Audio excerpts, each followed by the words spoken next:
What's up, guys? Today I'm going to be painting this big ugly thing, and I'm also going to be giving one away. Stay tuned.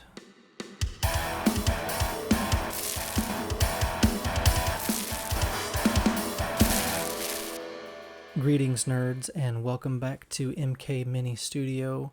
Today I'm going to be painting this Desolation Beast. So this is yet again another horrific model from the Spires faction of Parabellum's Conquest. This kit is the Consumption Beast Desolation Beast dual kit. So when you get it, you can choose which version you would like to build between the Desolation Beast or the Consumption Beast.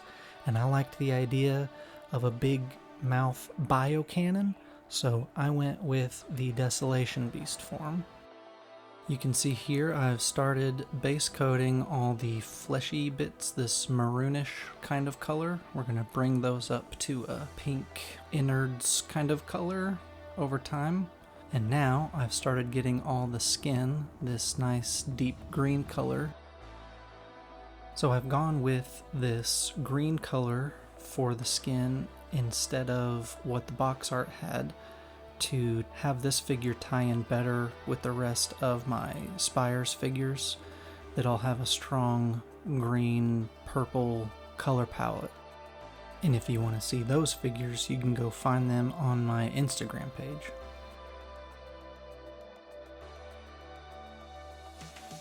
But as you can see here, I really liked the grayish blue color the box art had for the bone and armor portions of this model. So here I am slapping on the base coat for that. So for this model, you can see that I've chosen to block out all the base coats for the entire model, and then I'm going to go through and layer them up, adding the highlights and other details. Whereas another method would have been to work on each color one at a time, base coat, shade, highlight, all in one go before moving on to the next color. Which is what I did with my alchemist figure in that video. There's no real reason why I chose to do one or the other. I don't know that there's a particular benefit to one or the other, and there probably is. But for me, it's just kind of how the mood strikes me at the time that I'm painting. Here you can see I'm using the Pallid Bone Speed Paint, which is my favorite to use for anything that's going to stay a bone color. And now we begin the highlighting stage, where I'm going to go through and add lighter shades of each of the base colors to bring out the depth of the model, hitting just those highest raised outermost edges. Now you may have found yourself thinking, is there a reason he started with the flesh tones and worked his way out to the bone armor plating? And the answer is yes. You see, whenever I'm painting my models, there are a couple things to consider. One of them is I like to base coat whatever is the innermost portions of the piece first and work my way out to the exterior. And there's a couple reasons for that. One is because when you're painting those deeper inner parts, your brush is more likely to hit on the outer portions. And if you had already base coated the outer parts, then you may find yourself having to touch them up, going back over them again because you've got some of this other color on them. So this kind of helps to not need to do that as much, not need to correct your overpaint mistakes. Also, because the dark gray outer shell kind of color on this guy not only takes up the majority of the model, but because it is more on the outer side of it, it is more likely to receive wear and rubbing than the rest of the model. So it'll make more sense to finish it last so I can, again, dress up or correct any parts where I've rubbed off the paint.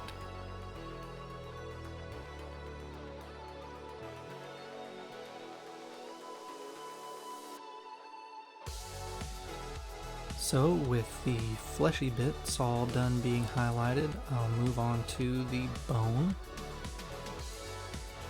You can see I'm working on these inner teeth right now. The outer mandibles have some little teeth parts on them too that right now are the blue-gray color, but by the end of the video I'm going to decide that those actually should be the bone color too and fix those. So before moving on to highlighting the skin of the beast, I'm going to go through and apply this gloss varnish onto all the fleshy bits to make them look wet and slimy and gross. Now, while I highlight the skin, let me go ahead and tell you a little bit more about this model. These beasts came into being as a simple and effective tool to cleanse the last dregs and remnants within a spawning pool. Once the undesirables had been cleared away by the consumption beasts being shoveled into their gaping maw, the Desolation Beast would sterilize the pool with its incredibly potent acid and enzyme baths, reducing all organic matter into a sludge that the Spire could absorb directly. It took only a single observation of these creatures while in action for an ambitious young biomancer to modify the original design for combat. The horrendous sight of one's comrades vanishing into the cavernous maw of the consumption beast has broken many a stalwart line. For those who endure, the horror is compounded as the beast heals the damage it takes almost instantly, its terrifying appetite fueling its blazing metabolism. So if that description made you hungry for more lore about either the Spires faction or the game of Conquest itself, be sure to head on over to Parabellum's website or their YouTube channel and learn more for yourself. There will be a link in the description.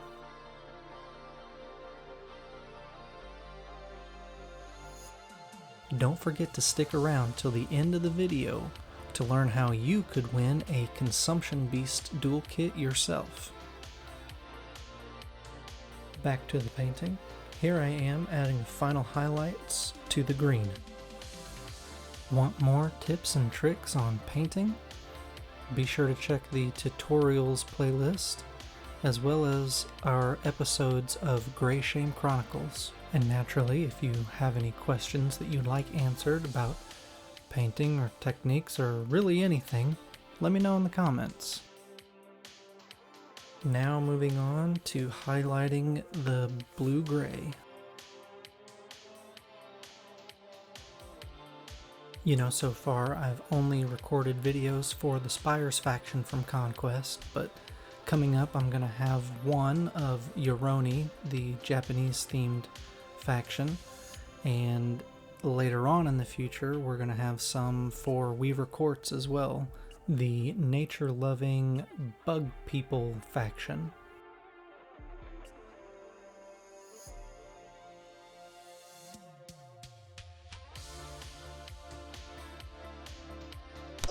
And now I'm going on to the final highlights of the armor.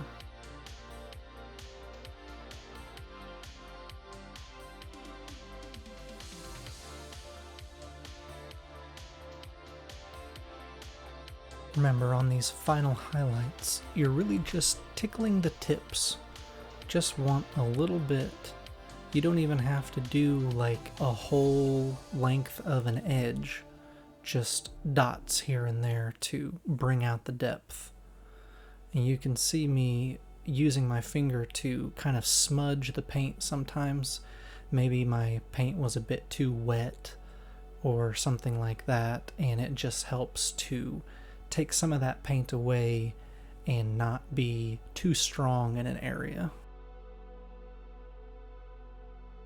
Okay, so here you can see me applying a whole lot of white to the inner portions of the acid mouth cannon, and this is the prep work we need to achieve the brightness of the glow effect and the OSL that we're going to be going for during this stage. I want the glow from the acid cannon to be nice and bright, and there's two ways that we're going to achieve that. One is by base coating in white and putting our color on top of that. It's going to help it be brighter, of course. And secondly is we're going to be using inks instead of paints, because they have, in my opinion, a brighter, more vibrant color. Here you can see I used my airbrush to add just a bit of white to all the outer areas where we want that glow effect to be, but we don't want to completely cover those areas with a solid base coat white, because these are the spots that are getting the glow from the source of the light from the inner part. We want some of that other color to still show through. As you can see, I mixed together some of my green and yellow ink until I had it the right color that I wanted, and I've been kind of slathering it all over these areas. It's gonna mostly act as a stain rather than to completely cover the area. Here you can see I'm using a makeup sponge to dab off excess and wipe away where maybe it was too heavy. We don't want it to pool like a wash would do into the recesses, but we do want that stained look over all the spots that we prepped for this.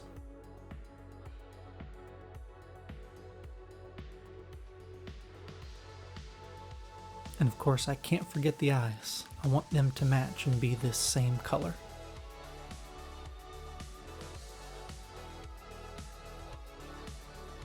Moving right along and nearing completion on the model, I want to add some thick, goopy spit to the maw of this beast. And one of my favorite ways to achieve this effect is with this glue I just showed called E6000. I find that in most cases it makes for a great spit, except this time for some reason it's really not cooperating with me. I think maybe I have more success with it in smaller mouths and it can stretch a little better. Either way, I switched over to this Fabri-Tac, a fabric glue, for this saliva effect. It also works really well if you're needing to make spider webs. Shout out to North of the Border for that tip. As you can see, you just get a little bit of the glue on the end of a toothpick and kind of dab it, pull it, string it back and forth through all the parts in the mouth until you're satisfied with the end result.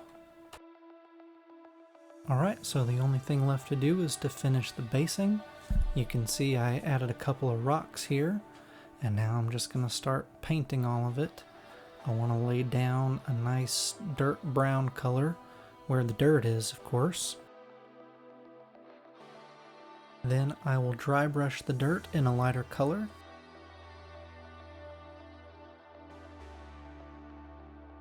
Followed by another dry brush of an even lighter color. Likewise, the rocks get a double dry brush hit as well.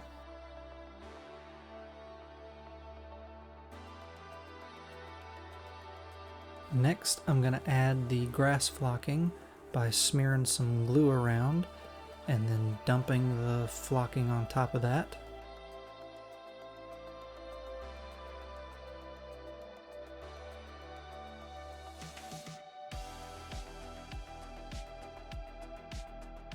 Tap off the excess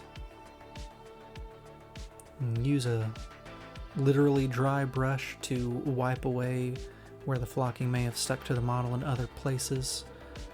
And once that's had time to dry, I'll spritz it with some alcohol and then lock in all the grass with some watered down PVA glue.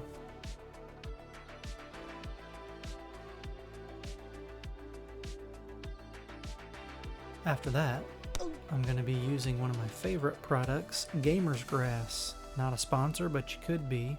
I love putting these little self-adhesive grass tufts on the basing for my models.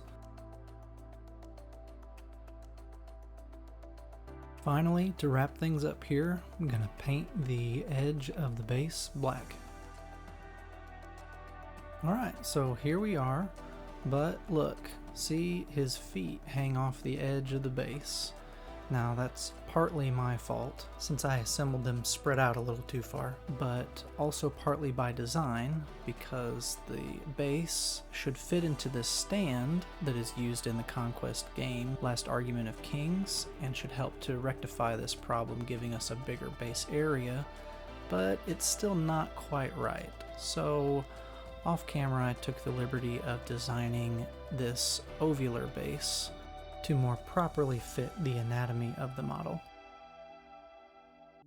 And now that he's more proportional, I think we're ready for the final reveal.